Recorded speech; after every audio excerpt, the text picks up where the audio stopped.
Welcome to the Global Speaker Advantage, the #1 podcast where your voice goes beyond borders. Hosted by Oliver Sham, international speaker and coach, this show is for speakers ready to grow influence, land paid gigs, and make a global impact. Tune in every Tuesday and Friday weekly for insights, interviews, and strategies to help you thrive on the world stage. Let's go global. Hey. Welcome everybody to the Global Speakers Advantage podcast. It is not like any other one. We have some weekend today and it's not going to be like obvious. So we're actually streaming it live from Nebraska, Omaha, Nebraska, United States, and in United Arab Emirates. And my guest is actually from Dubai, United Arab Emirates. And it's so exciting to catching up with my friend after a long time, and we are catching up right there in the Global Speakers Advantage podcast. You know, it's so amazing. So our guest today is an amazing and a phenomenal leader, personal development enthusiast, coach, and a science teacher like not any other. And just in a nutshell, for those who are watching us for the first time, the Global Speakers Advantage podcast is actually a platform where we spotlight both aspiring speakers, international speakers, and global speakers, where they share their story of how they navigate through the speaking industry. And so our guest today is not any other person but Elvis Mimba Unise. You're welcome, Elvis. Thank you, Coach Oliver. It's such an honor to be with you, sharing the same stage with you. It's like a dream, but it's happened. Awesome. And I'm grateful to you. Yeah, we have been discussing a lot about this back and forth, and finally we are here. It's true that we're not in our studio, but because of work-related issue, we had to shoot it out of the studio. So, and that is still fantastic. That's dynamism and changing the narratives of how we must always do things. So, how is the atmosphere in Dubai this afternoon, and how you doing? Hope everything is doing great. Yeah, it's 9:39 p.m., a few minutes from 10 p.m. We have temperature should be between 37 and 38. So it's pretty hot, even though it is night, because we already in summer here. So it's a good evening because it's windy, and so there is not so much of heat. We're getting some breeze. So it's a good evening from this end. Cool. Great. Yeah. I just took some time from my event that's happening currently. I said, let's have this conversation before I jump back to the conference. So tell us, you are a coach, you are into coaching and personal development. You've written a book, a very amazing book, and I'm happy that I've read the book, you know, trusting the process. And today, dear friend, we're talking about conscious evolution. So, Elvis, what do you mean by somebody listening to you right now for the first time? What do you want the people to know about conscious evolution? You know, we've learned from a long time ago that evolution is a natural process. It has to do with things changing when it is time for them to change. But we live in an extraordinary time. When you hear the word conscious, it means you make the choice to. So when we talk about conscious evolution, it is not for us waiting for those things to happen. It's us causing, effecting those things to happen. That is what conscious evolution is. It means we are not just growing because we have to grow. We are growing. I don't know if that makes sense. We are not growing because we have to grow. We are growing because we choose to grow. We want change, and then we are causing the change to happen. That is conscious evolution. If you look at in time past with animals, it was natural processes that selected for them. But you and I, we are extraordinary beings. There is no species like us. There is no species like us. If you look at the order of evolution till now, from Darwin's time till now, it is only man that participates in his own evolution. But unfortunately, many people don't know that. I would say 99% of people don't know that the change they're waiting for, they're seeking for, they are the ones to effect that change. And that is why, with conscious evolution as a teacher, I am not just teaching my kids on how to focus. I'm teaching them what to focus on and when to focus on those things, because the times are changing. The science that I was taught 2000, it's not the same science I'm teaching the kids now. There is this evolution, there is this evolving, and the consciousness that we are a part of the changes that we want is why this is so paramount. Because it will not happen because they have to happen. Things will happen because Oliver decides to create them, to make them happen. Things will happen because Elvis decides that he wants these things to happen. With this consciousness, nothing beats us, nothing takes us by surprise.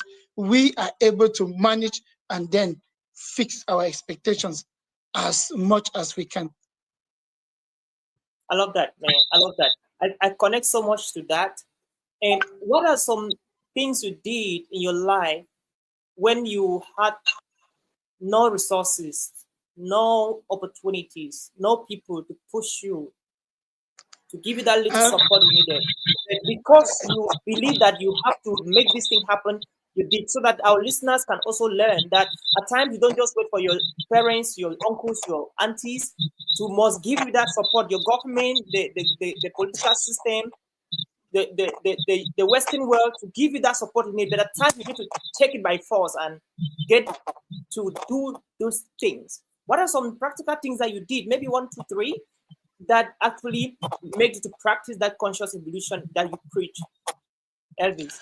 So one of the first thing I want us to understand is awareness. Awareness is a very broad term, and I know that you have a lot about self-awareness. I've read some of the work you've published that connotes to awareness. But one of the things that has stood out for me when first, I was born in, I don't know if people will remember the name in the world map. It's called Way Village. It's somewhere remote in the northwest of Cameroon. And I grew up in that place with my grandmom, and then I didn't even know who my dad was. That's to tell you how tough things were. I grew up with my grandmom. I went to school. My first days in school, I couldn't even afford shoes. I used to go to school barefooted. And to make it worse, I was the odd one because I had this funny color, as people will call it.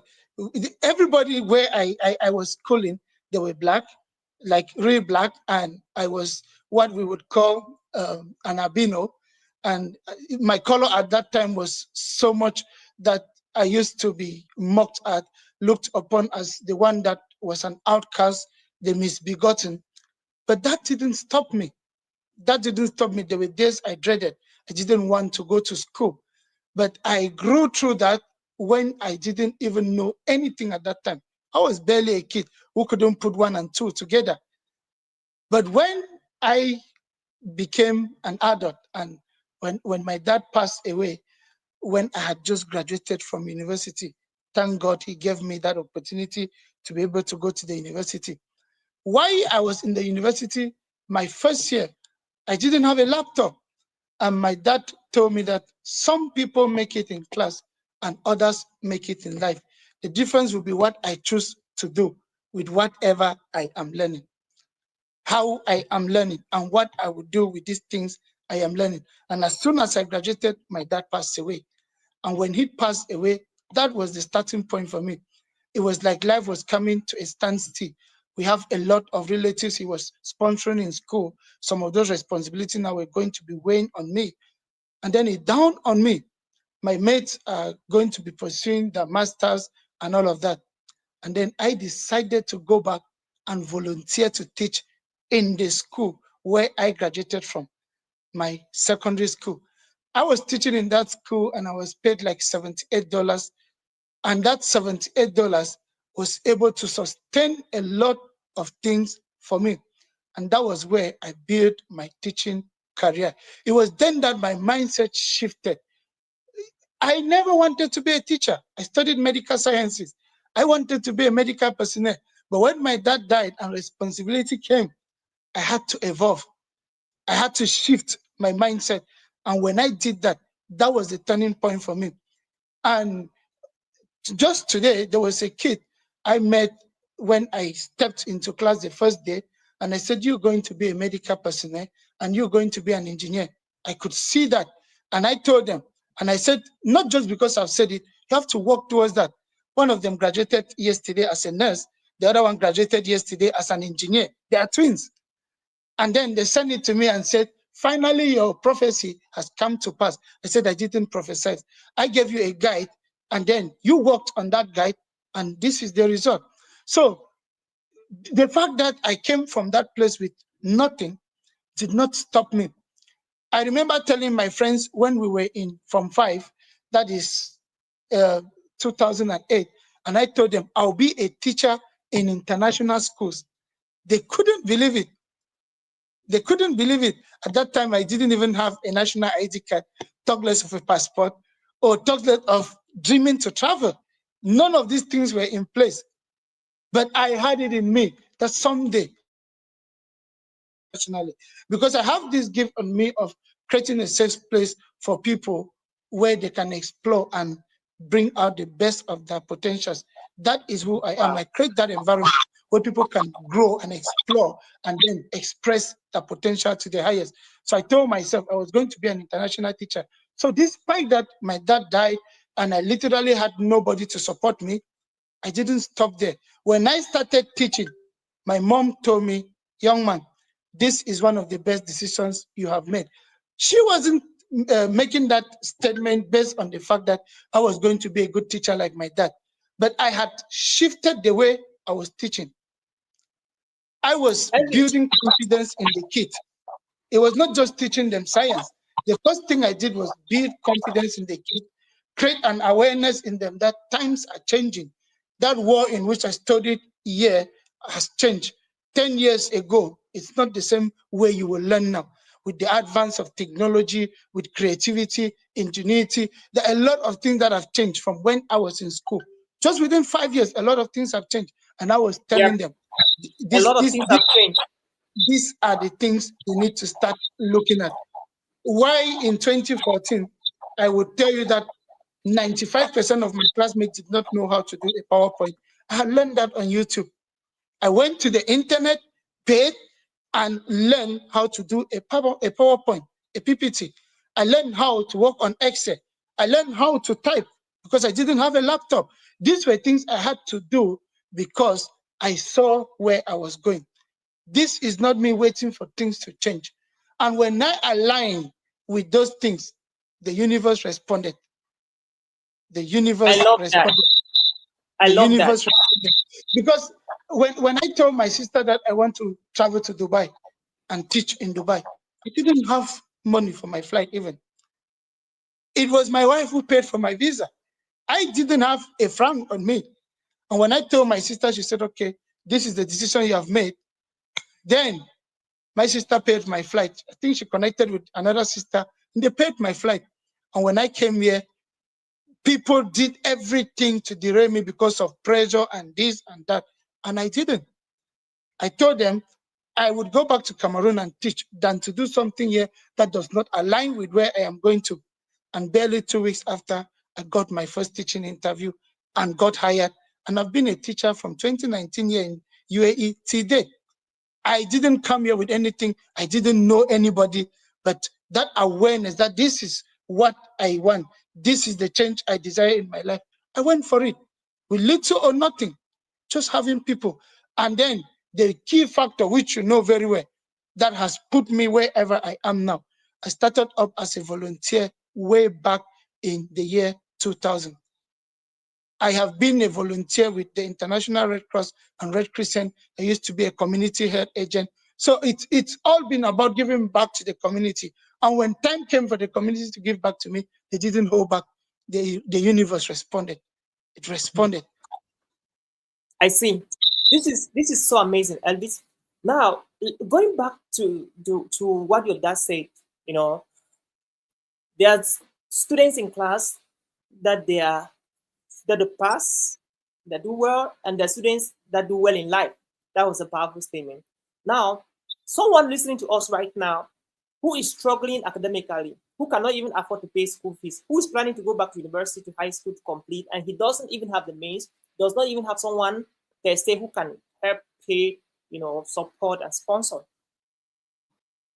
What can you say to this category of people who believe that they don't have someone who will help them to live their dream or to get them to where they are, where they want to go, from where they are to where they want to go? What word of encouragement, advice, what counsel do you have to give to these people? Maybe 3 things that they should start doing right now to live their dreams, irrespective of whether they have a sponsor or not. And I think this is the best practice of conscious evolution.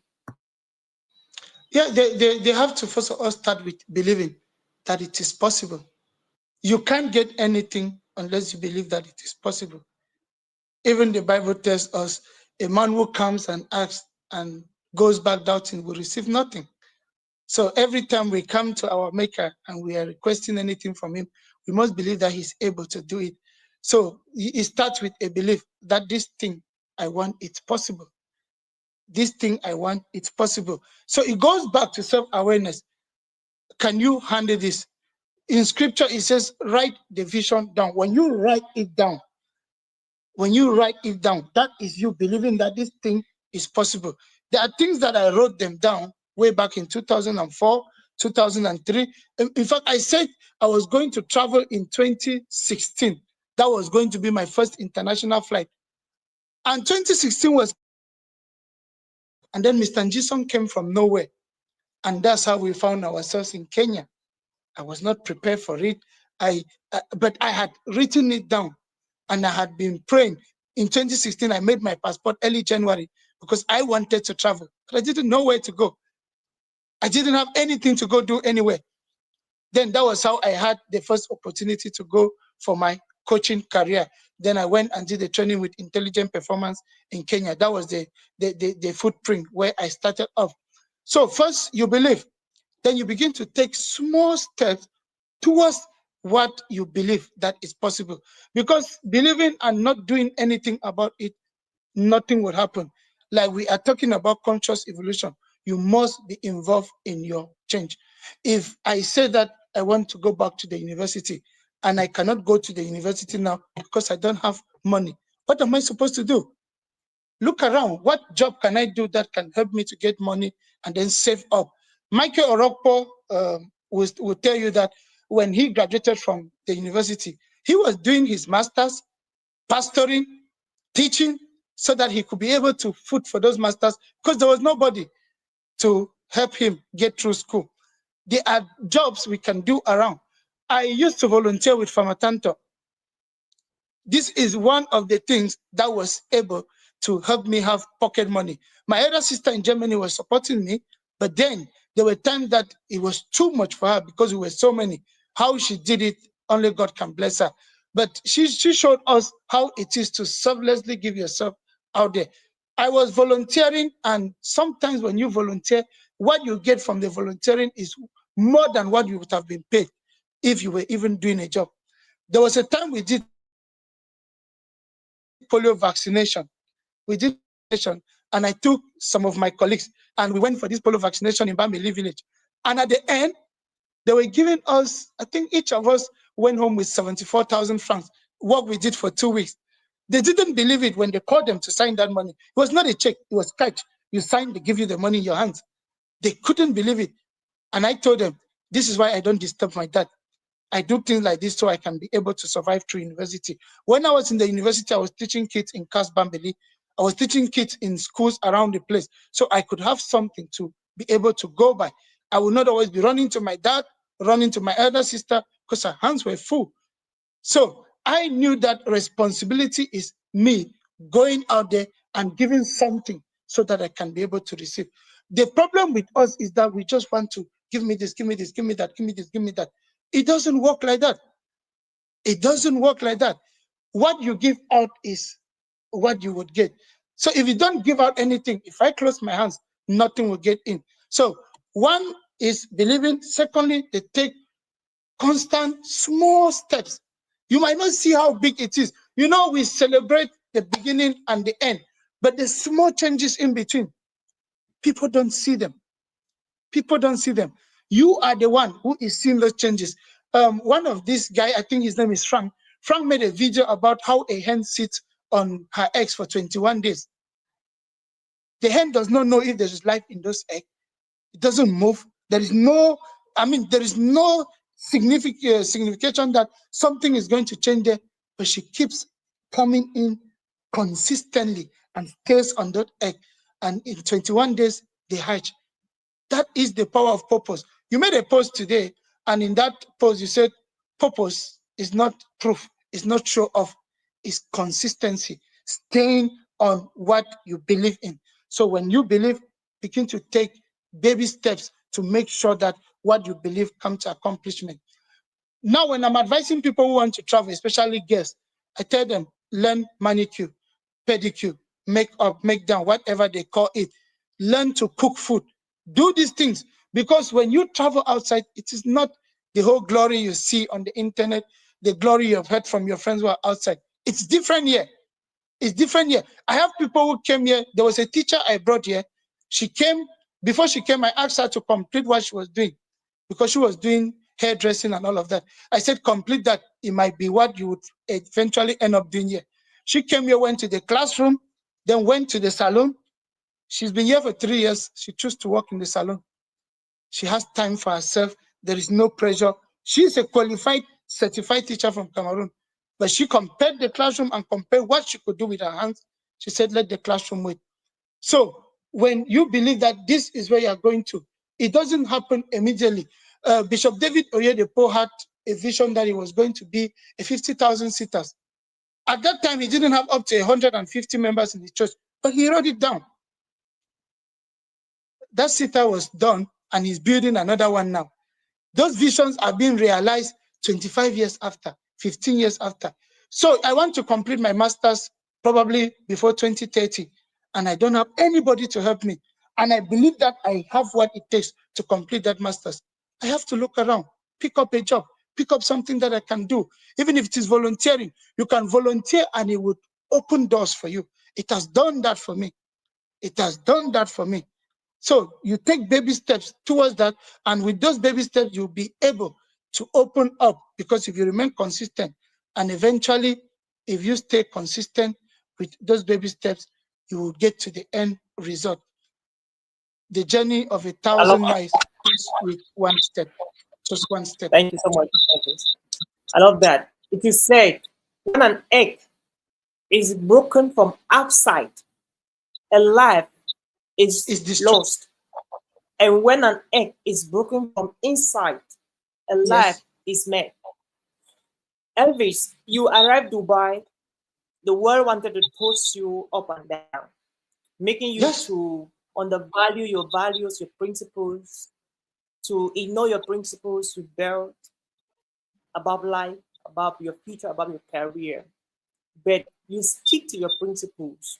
You adhere to those values you built even before you left Cameroon to Dubai. What can you tell young people watching us live right now, and those are going to watch after the live session, on the importance of having values and principles about your life, about what you want to do, and sticking to these principles in order to succeed in whatever you do? You remember what I told you before, that for thousands of years, evolution happened naturally. Species adapted and humans learned. But today, we have awareness, we have creativity, we have choice, a very powerful tool in our hands. Today, I can say I want to grow. I can say I want to change. I can say I want to make the world better. You can decide to do that. You can decide to make those decisions. One of the things that stood out for me when I came to Dubai, which is something that has imprisoned a lot of our people here, is that I came and the person that I was supposed to live with disappointed me. So I had to go live with a friend who picked me up from the airport. He took me to the concentration camp, whatever that is called. Here we call them camps where workers live, because he works in a construction company that they want building these magnificent buildings we have in Dubai. They get up in the morning at 6 and I see them only at 6 in the evening. It's only on that day off, which is on a Friday, that I get to see them. And on that Friday, they want to wash their dresses, they want to cook, they want to run and visit a few people. And so it's literally like they're existing, they're not living. So when I looked at that life, because I was living with them, before I get up in the morning, they've gone to work. I see them when they're tired, they want to sleep. I said, this is not the life I left Cameroon for. And they were telling me, oh, your visa is going to expire, you're this, you're... There was pressure from every angle. But I told myself, when I left Cameroon, I said I was going to teach here because I am a teacher.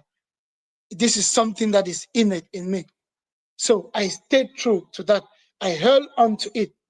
When you write your vision, it says when you write, the person that sees it, when he's running, he knows that this is the end goal. Any other thing would be abused. If you don't know where you are going to, everywhere will look the same for you. If you don't know where you're going to, everywhere looks the same for you. Every destination is like, oh, Oliver tells me America is good, man, and America is not for me. Boom, I want to go to America. Another person tells me, man, Dubai is the best. Boom, I run from America to Dubai. Every place will look the same for you if you don't know where you're going to. So I knew what I wanted. That is, I was self-aware. I knew what I wanted, and I knew how to get it. And then it didn't end there. They told me black people don't teach here. Like they had not really seen anybody from Cameroon that was a teacher here. Yes, you know what they're telling me. And to make it all, one of the people that I was living with was a teacher from Cameroon, and he was working in that construction company. He graduated from ENS in front of me, but he construction company. He told me he has tried here for 2 years. It's not possible. And I told him, that is you. My story is not your story. And that is how I developed my CV. Wonderful. And yes, they made CV for sales, CV for baristas, CV for this, things I knew nothing about. I had no clue about. And I told them I can't be sending out this CV because if they call me, I'll not be able to defend any of them. So the only CV that I'm keeping on my device is my teaching CV. And because I believe and I held on to it, I am a teacher today. I am a teacher today. And I'm proud to say that I'm not disappointing Cameroon. I'm not disappointing Africa. I'm not disappointing the teaching profession. I am doing it with all of me. If I were to read some of the messages when I separate with the kids, they begin to send to me. In Cameroon, it was something that it would be emotional. Our kids are born with appreciation. It's the same thing here. Kids who don't know English have to go and look for how they can write an appreciative message in English and begin to tell you how their hearts are broken because you're not teaching them again, you're parting ways with them.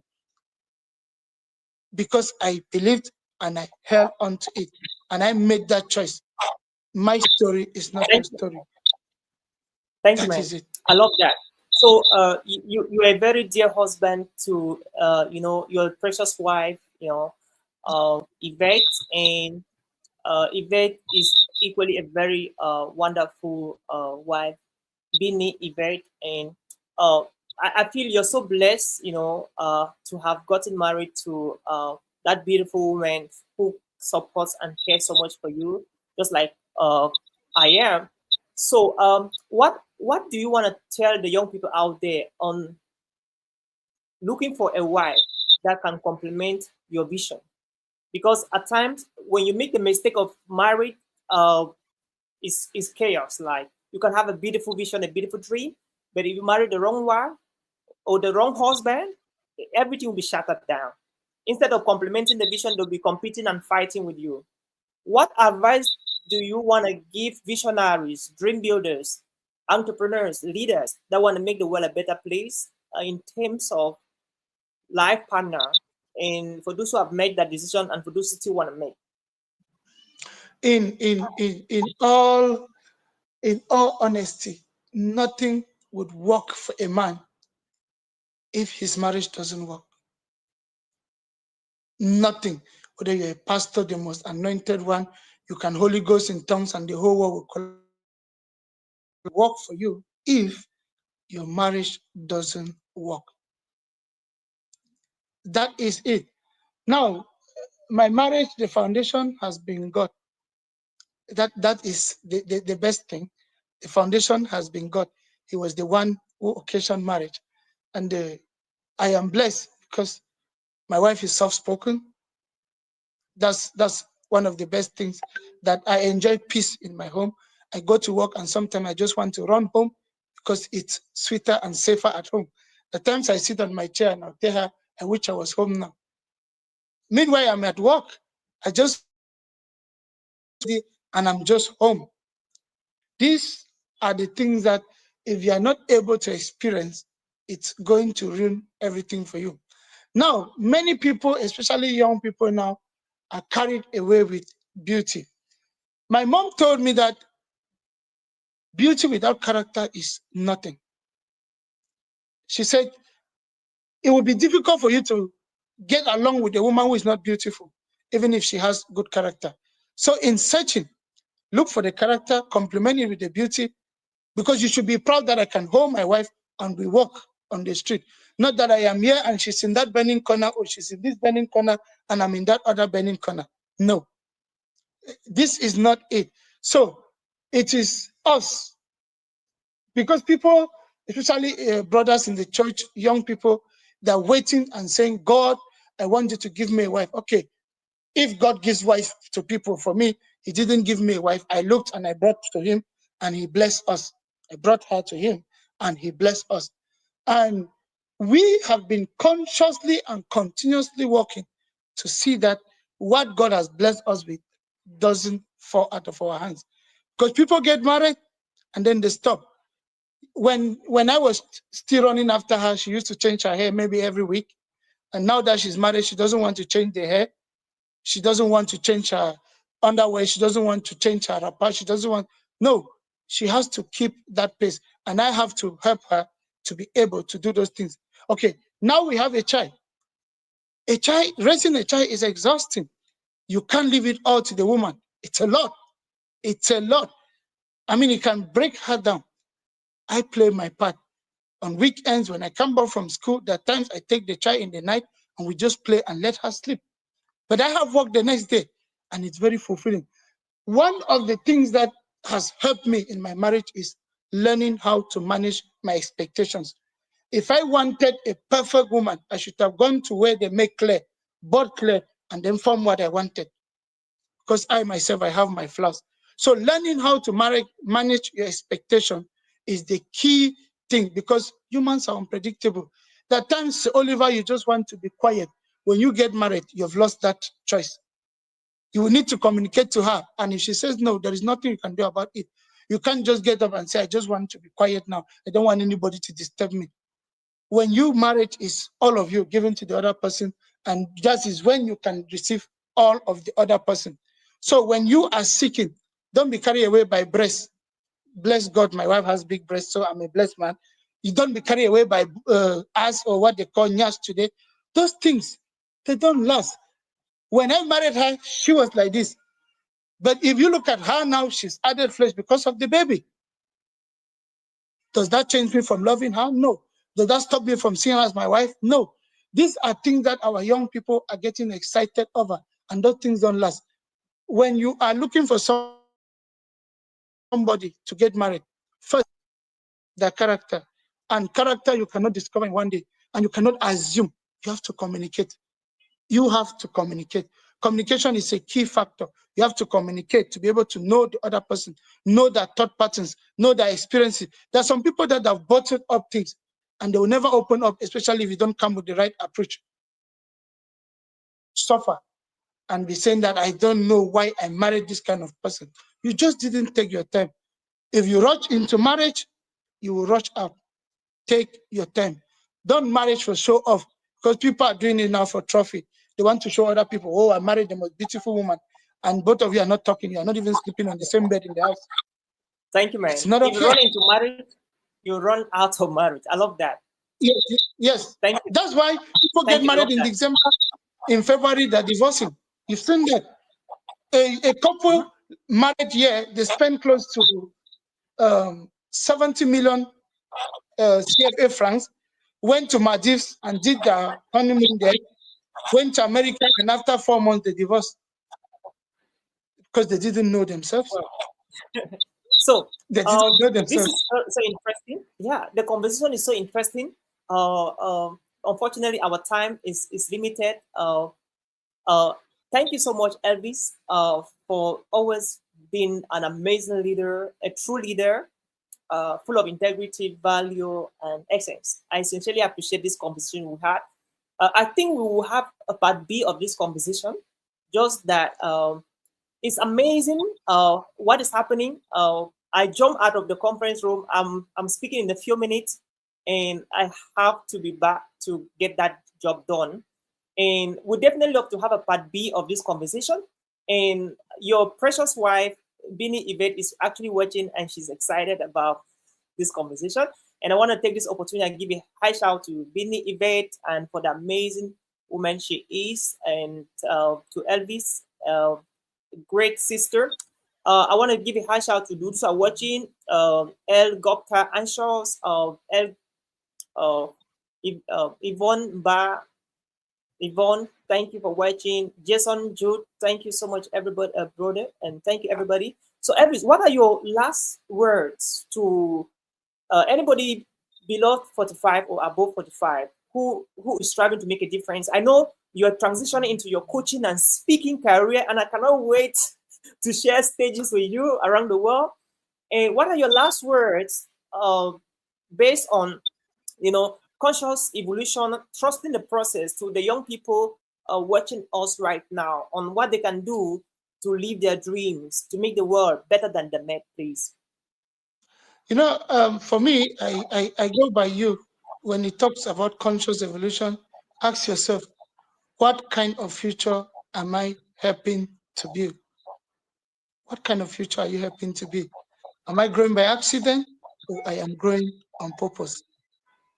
We are not just evolving, we are leading evolution. Until you get to this point, nothing will change.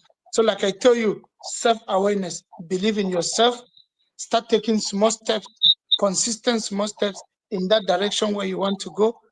And in the end, it will speak when it is time. So don't let things happen, make things happen.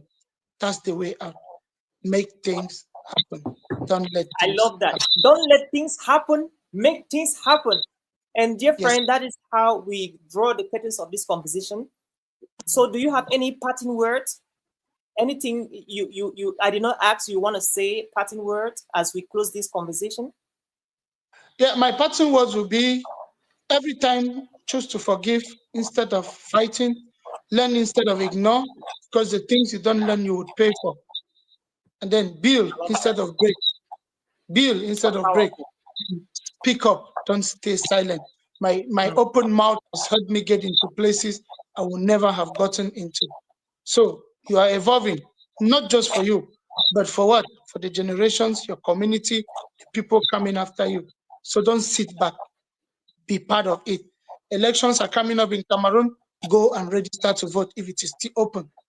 You should be part of the change. People are doing community work, don't stay indoors. They're doing cleanup, be part of that cleanup. Be part of the change that you want to see. If you sit back, nothing will change. So don't wait for things to happen, make things to happen. Thank you, Sir Oliver. It was really nice talking with you. Great job, man. And that's how we got it for today.